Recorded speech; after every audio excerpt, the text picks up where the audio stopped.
Does composite decking get hot? Yes, it does. A lot of people love the composite or the PVC decking because there is no maintenance. The deck that you install today will look about the same 10 years from now. But one of the drawbacks, the major drawback of a composite or PVC deck is that it gets hotter than wood. And it's not just getting hotter, it's how it retains the heat.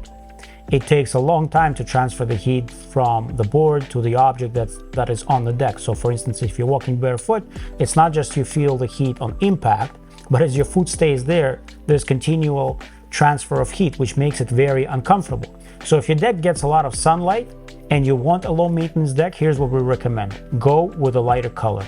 If you go with a color like this, nice light color, it's not gonna get as hot as a dark color such as this would get. Another thing used to mitigate heat is going to PVC. If you go with a PVC as opposed to a composite deck, it will be about 3-4 degrees cooler. That may not seem like much, 3 or 4 degrees, but you know what? When it heats up to over 120 degrees Fahrenheit, the 3 or 4 degrees do make a difference. Another thing that you can do is buy composite deck products that have some sort of cool technology added to them, and they claim to be better in terms of heat retention. But there is definitely an improvement with that technology. It still does not reach the level of a PVC. In sum, if you're looking for a product that is low maintenance and that doesn't retain heat, go with PVC, go with light color.